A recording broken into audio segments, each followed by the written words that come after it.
Desempolvamos viejos manuscritos, seguimos la estela de aventureros y exploradores, buceamos en antiguos mitos y en lo que hoy en día es pura ciencia. En Crónicas de San Borondón abrimos la puerta de nuestro gabinete de las maravillas para conocer la cara más sorprendente y misteriosa de la vida y la naturaleza.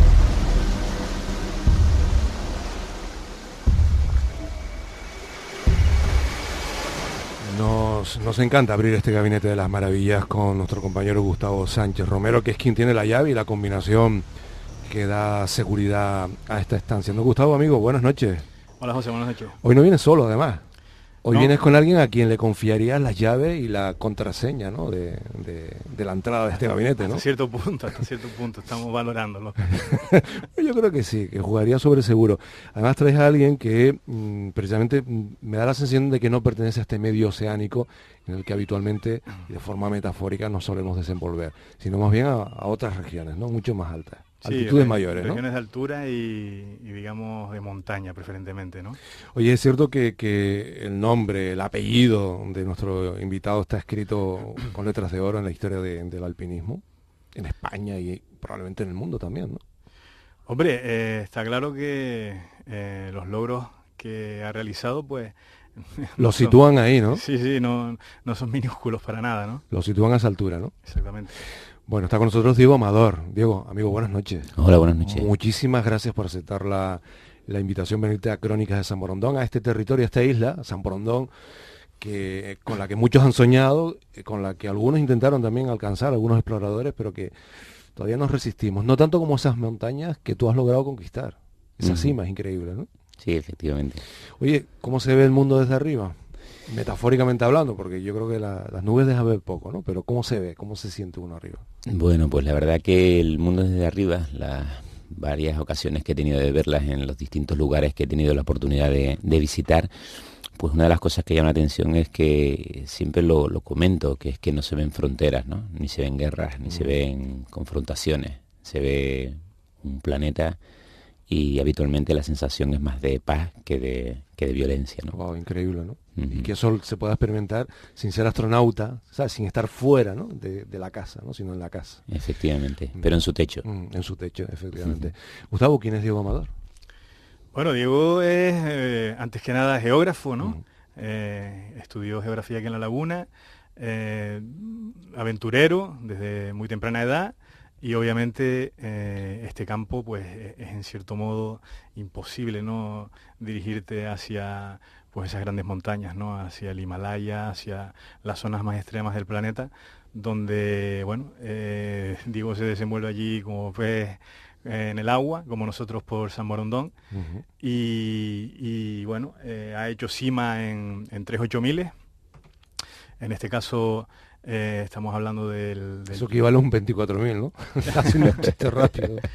Sí, a la altura de los aviones, ¿no? 3.8000, madre mía. Sí, estaba claro que bueno, que son, es la cadena montañosa, ¿no?, la del Himalaya, la más alta del planeta, en la que más picos alberga y el objetivo principal, ¿no?, de personas como él, a quien le atraen este tipo de aventura y este tipo de deporte, ¿no?, que cabe mencionar es uno de los más arriesgados del planeta, obviamente.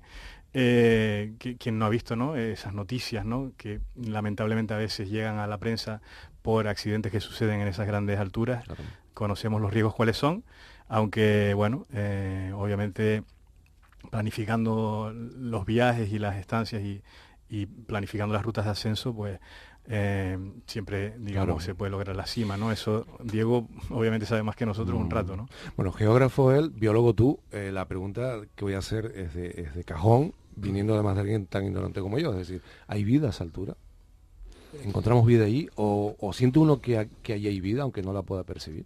Bueno, hay vida en la medida que los alpinistas superamos esos límites, ¿no? Pero los máximos límites en los que yo he visto signos de vida es en torno a los 6.500, 7.000 metros, donde suben determinadas aves a buscar, pues, sobre todo restos de algunas expediciones, ¿no? A mí sobre todo especies córvidas, sí he podido ver sobrevolar a prácticamente 7.000 metros, ¿no?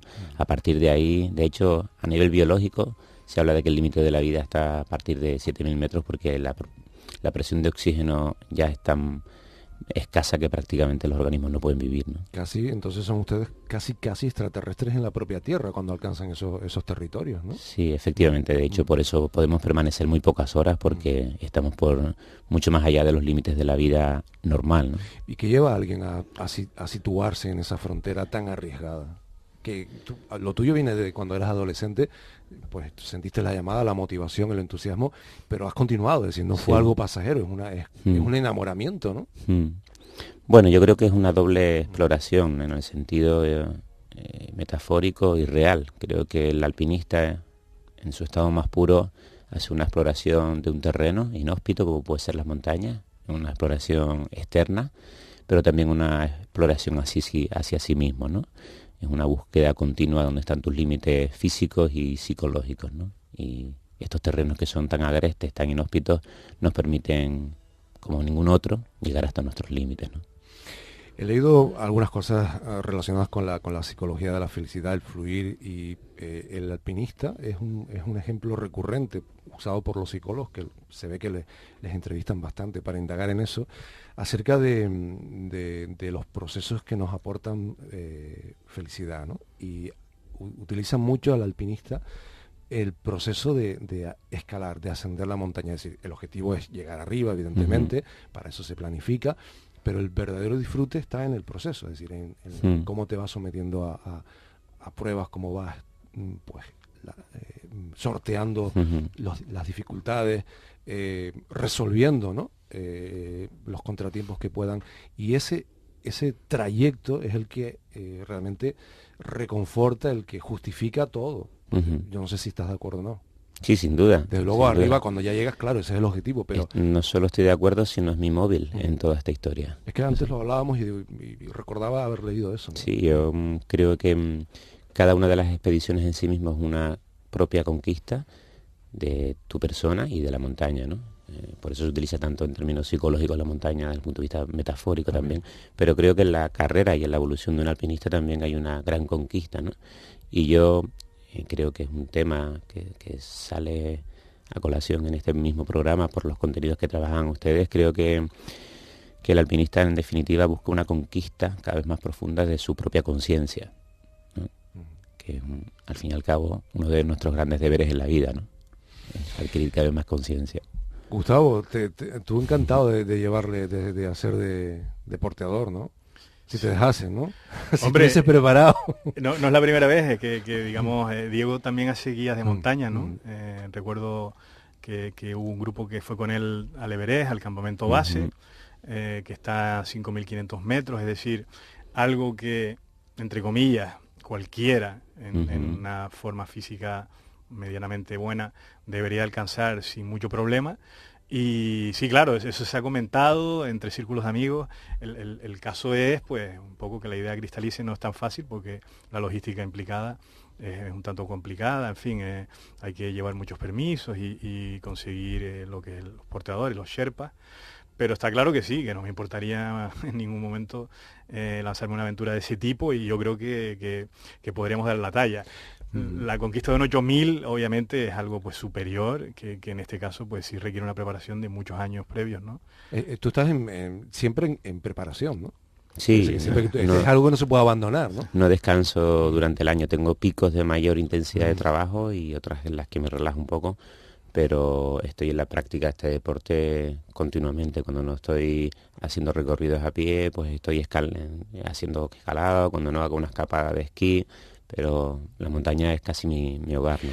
Muchas de las grandes montañas que ustedes se proponen conquistar, pues son focalizadoras de mitos en los lugares, en los países donde, o en los entornos comunitarios donde se levantan, ¿no? Son hogar de dioses, a veces de demonios, a veces son malditas y en otras ocasiones son montañas sagradas o benditas. Ustedes, o en tu caso, experimentas eso, es decir, cuando estás allí, te das cuenta de por qué una montaña es considerada maldita, otra pues es considerada una escalera al cielo. Es decir, este tipo de cosas, al final uno cuando entra en contacto con esos lugares, con la gente de esos lugares, termina entendiendo por qué tienen esa consideración. Sin duda de ningún tipo. O sea, tanto por cómo a veces te tratan o te maltratan meteorológicamente, los ámbitos en los que se encuentran estas montañas, pero también por sus líneas, su estética y por lo que significan en sus culturas. Es que además, la suerte que he tenido de visitar tantos lugares, no es casualidad que las 3 o 4 principales religiones del planeta tienen sus montañas míticas y reconocidas que han sido escenarios de episodios muy muy importantes, ¿no? Y por supuesto que lo sientes, su propia energía, su propia estética y el significado para las tribus o aldeas que viven en su falda, ¿no? Tú tenías algo que preguntarle sobre un pariente nuestro que merodea por entornos como ese, ¿no? Y que no está aquí en el estudio. Y que no está aquí en el estudio, ¿no? Ni por fuera, ¿no? Sí, claro. Hombre, es pregunta obligada para un alpinista que recorre territorios como el Himalaya, ¿no? Sí, bueno, el Himalaya es supuestamente el hogar del Yeti, ¿no? De esa criatura simiesca de grandes proporciones, en fin, aunque ha sido descrita de diferentes formas. Y sí, ya con Diego a veces le he preguntado yo al respecto, un poquito qué es lo que había él logrado indagar en ese sentido, aunque obviamente su objetivo siempre es más bien... Pues, sí, pero es inevitable, ¿no? Cuando estás allí que hay claro, de manera indirecta surjan conversaciones de este tipo, ¿no? Sí, está claro que... Bueno, me comentaba que sí en el monasterio del Kunyung sí pudiste observar el pericráneo, ¿no? Esa reliquia, al parecer, pues perteneciente a un yeti, esa sección del pelo, ¿no? Del cráneo superior. Y que incluso también en un momento dado, pues Messner, ¿no? Reinhold Messner, el gran Messner, el alpinista primero en conquistar los 14 yomiles, en fin, que había también, se había interesado, ¿no? Por el tema en su momento. Él creo que llegó a escribir un libro. La hipótesis del oso, ¿no? ¿Fue la que él formuló o estoy yo equivocado? ¿O estoy yo confundiendo alpinistas? No, sí, es cierto, es cierto. Para él... el yeti es un oso, desde el punto de vista que pudo observar ciertas pieles en unos monasterios, también en Nepal y en Tíbet, que eran más que nada una taxidermia, ¿no? de un oso. Lo que pasa que, bueno, eso no casa muy bien con los avistamientos de Diego, ¿qué opinión? ¿Y tú tienes alguna opinión formada al respecto? ¿Estas cosas las escuchas o tienes que preguntar sobre ellas para que te hablen? No, se escuchan en el Himalaya, y es algo que me sorprendió desde la primera vez que tuve la suerte de andar por allá, ya hace 15 años, ¿no? Y además, como bien está diciendo Gustavo, pues tuve la suerte de conocer personalmente a Reinhold Messner en una expedición. Es un tío tremendamente cabal, que se considera árbitro y juez por la comunidad internacional de alpinistas de todo lo que ocurre ahí arriba, pasa por su veredicto, y yo creo que es suficientemente acreditado, porque hay muchísimas expediciones al Himalaya y muchas en solitario, como para hablar de este tema. Y él dice que algo existe, ¿no? Que algo hay, que él ha tenido pequeños avistamientos, sensaciones, impresiones, comunicados de aldeas locales y que uniendo todo esto él está convencido de que sí existe, de que que quizás la cantidad de gente que está yendo al Himalaya en estos años pues ha cambiado un poco esa serenidad o tranquilidad en la que quizás estos seres podían haber estado habitando, y que no se sabe muy bien qué es lo que ha ocurrido. Si se nota mucho nuestra impronta allí. Totalmente, sobre todo en los 8000, ¿no? Porque se va 2 veces al año, los campamentos base se saturan y dejan de ser territorios inhóspitos a ser territorios que se frecuentan con mínimo 2 veces al año, ¿no? Y él habla de que que probablemente todo esto pues ha llevado a que si realmente existían, pues o bien se han desaparecido o se han desplazado, ¿no? Han cambiado de sitio, han podido migrar. Pero él no lo niega en absoluto, ¿no? Qué curioso. Oye, yo no sé si hay temas tabú en el alpinismo, si se puede hablar de lo malo que pasa allí, porque pasan, y al final el alpinismo a veces es noticia precisamente por accidentes, a veces también por accidentes y por rescates heroicos, ¿no? Pero ustedes cuando preparan expediciones, cuando están allí, ¿sienten también eso? ¿Se sienten esa carga de la tragedia de la que también son escenarios estos lugares? Sí, sin duda. La sientes desde antes de irte. Y la sientes estando allí, y se convierte en un motivo de ansiedad importante el saber que tienes determinadas situaciones en las que estás jugando a la ruleta rusa, ¿no? Y la muerte y la fatalidad está presente en muchísimas de las expediciones que nosotros abordamos, y forma parte incluso de la coquetería o del juego, que es pues intentar minimizar y gestionar esa posible fatalidad de manera responsable, ¿no? Con criterios objetivos.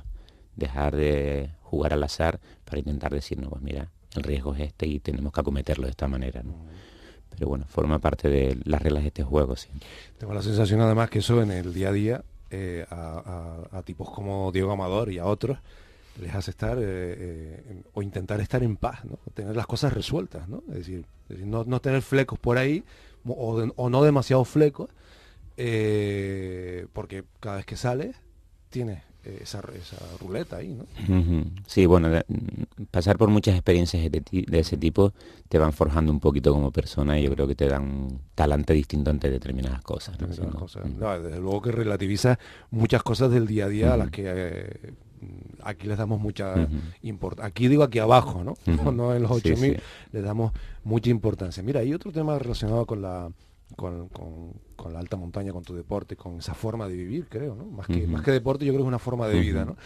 Que tiene que ver con el fenómeno del tercer hombre, ¿no? Como en situaciones extremas, en las que peligra la vida, en las que puede haber un accidente o puede haber alguna eventualidad que no fue prevista y que pone en riesgo la vida de las personas que están arriba, pues aparece ese personaje, esa sombra, esa presencia, a veces no es que lo veas, sino que lo puedes sentir, o una voz que te guía, que al final es balsámica, es decir, tiende a serenar, tiende a tranquilizar, y en ocasiones tiende a señalar la ruta de escape, ¿no? Lo llaman el tercer hombre, no sé si tiene otros nombres también, pero esto supongo que también es un tema del que has podido hablar o que te han podido comentar, ¿no? Sí, efectivamente, yo no he tenido esta experiencia. Qué bueno que no te hayas visto en esa situación, ¿eh?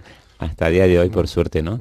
Pero sí he escuchado testimonios directos de personas que han tenido esta experiencia, ¿no? De verse en situaciones realmente complicadas en las que lo han dado todo por perdido y de repente se le ha aparecido una voz, un acompañante, ¿no? Más que nada, que le ha indicado o que le ha aconsejado hacia dónde está la salvación, ¿no? Y esto lo he escuchado en 2 o 3 ocasiones, siempre, bueno, pues con esa cara de incredulidad que te quedas porque no sabes hasta qué punto puede ser fruto de su propia imaginación o lo que sea, la mente, ¿no? Los recursos mentales claro. Pero sí que lo he escuchado, ¿no? Y de hecho hay una película muy interesante basada en una historia real que se llama Tocando el vacío, en el que aparece la figura del tercer hombre y le salva la vida, ¿no? De hecho, la figura del tercer hombre aparece acompañado de fondo por una música de ABBA que le alegra al tipo ya cuando está dando sus últimos coletazos y le permite llegar hasta el campamento base salvando la vida, ¿no? Una cosa divertida. Y es un relato, un libro que está pasado a película de una historia real que ocurre en Perú, ¿no? Hace unos años. Qué curioso. Sí, porque al final, si el resultado es que te salva la vida, lo de menos es si es una construcción mental, el espíritu de otros alpinistas o el espíritu de la montaña o lo que sea. Al final, lo bueno de esto es que te sí que es un recurso que te permite salvar la vida. Sí. Gustavo, así que atento, ¿eh? Si algún día te vas aunque sea un 5.000, atento al tercer hombre, ¿eh? No te despistes. Mira para los lados. Yo sí voy, estoy atento a lo que me diga Diego y poco más que diría. Oye, tú le pudiste entrevistar hace algunos meses para una publicación escrita y supongo que ese encuentro con Diego Amador habría sido también, desde el punto de vista informativo, para un público más amplio, habría sido una posibilidad de explorar muchos aspectos, ¿no? Diferentes, ¿no? A los que a lo mejor aquí han centrado la conversación, ¿no? Sí, bueno, fue un poquito así a rasgos generales y sobre su trayectoria y también haciendo hincapié en lo que comentábamos al principio, que a mí me parece una idea muy válida, que es la de esas expediciones guiadas, ¿no? Porque date cuenta que, como hemos estado hablando hoy, son lugares de alto riesgo en los que hay que saber más o menos lo que se está haciendo, obviamente, ¿no? Y quién mejor que personas como Diego para, pues bueno, compartir el viaje, ¿no? Recuerdo que también hacíamos un poquito de hincapié en eso en la entrevista, en esas posibilidades de viaje en grupo con él, ¿no? Es un deporte caro. Es un deporte caro. Y cuando se practica a tu nivel de élite, aún más caro. Aún más caro, sí. Se trata de un deporte que, bueno, pues normalmente hay que hacer grandes desplazamientos, hay que mover material, hay que pagar permisos. Entonces, bueno, lo de caro y barato siempre es relativo, ¿no? Es dinero. Diego Amador, un fuerte abrazo. Muchísimas gracias por invitarme. Un abrazo. Un abrazo. Bueno, y con nuestro modesto homenaje a todo un héroe, Diego Amador, llegamos al final de nuestro tiempo de radio. Les recordamos que este fin de semana vamos a tener una presencia física, palpable, en la Feria Natura Salud en Santa Cruz de Tenerife, en el recinto ferial. Así que si les apetece, estamos en el stand 240 y tantos, 243, quiero recordar. Bueno, yo sé dónde está porque hemos estado hoy, pero bueno, lo que no recuerdo es el número. Hacia la zona de actividades, por ahí nos pueden encontrar. Estaremos encantados si se deciden a pasarse por allí, bueno, de intercambiar impresiones, de pasar un rato agradable. La próxima semana más crónicas de San Borondón, aquí en Canarias Radio La Autonómica. Que tengan un buen fin de semana.